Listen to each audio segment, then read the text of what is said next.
Hello friends, good morning. চলে এসেছি নতুন ব্লগে। তোমরা সবাই কেমন আছো? আশা করি ভালো আছো, আর আমিও ভালো আছি। আজ আমাদের বাড়িতে কিছু গেস্ট আসবে, আর এই গেস্ট আসার কারণটা হলো আমার ছেলের বার্থডে ছিল শ্রাবণী। তো শ্রাবণী কেউ ননভেজ খায় না, তাই এখানে আলু পটলের তরকারি করেছি। আর এই দেখো, খুব বৃষ্টি হচ্ছে বাইরে, তাই ও মাথায় ওরা ঢাকা নিয়ে এসেছে।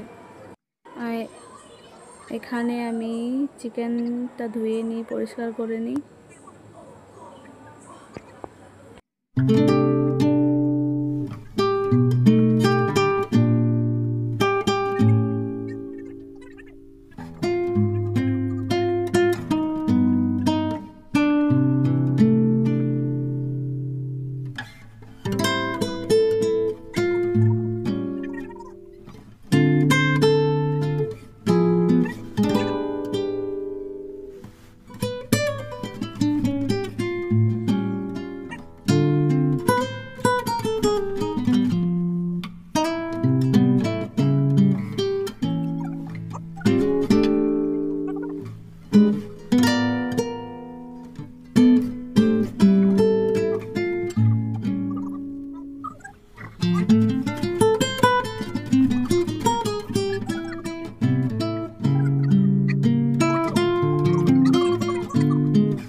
এখানে চিকেনটা ম্যারিনেট করার জন্য মশলাগুলো দিয়ে দিচ্ছি, কারণ এতটা চিকেন তো হাতে লেড়ে লেড়ে করা যাবে না, ভেজে করা যাবে না, তাই ম্যারিনেট করে করতে।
আর এখানে আমি দেখাচ্ছি যে আমি কি কি তরকারি করে রেখেছি, কোথায় কোথায় রেখেছি সাজিয়ে।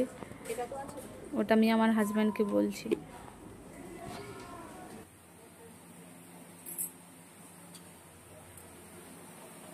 আর পোলাও হবে।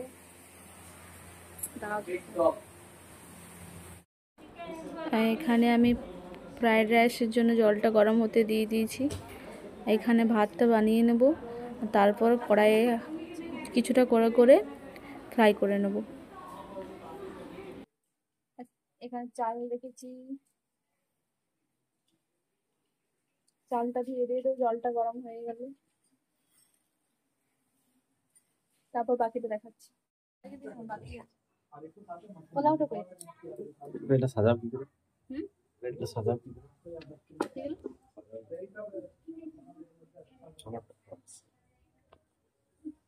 ছুবড়া থাকবে তো খারাপ। আপনাদেরকে দেখাচ্ছি আমার গেস্টরা চলে এসছে। এই দেখুন, সবাই নিচে যে যেখানে পেরেছে বসে গেছে।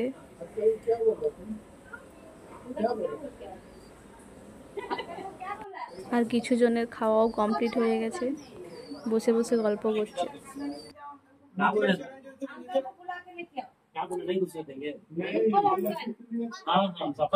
खाना कैसा बना? আচ্ছা না ওই এমন করে জিজ্ঞাসা করে যেমন ও বানিয়েছে। চলো হাই করো বাবলি। কেমন লাগলো খাবার?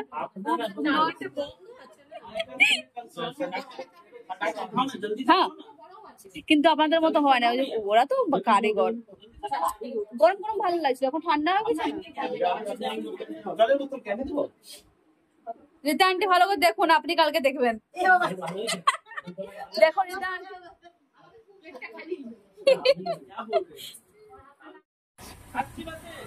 বাই।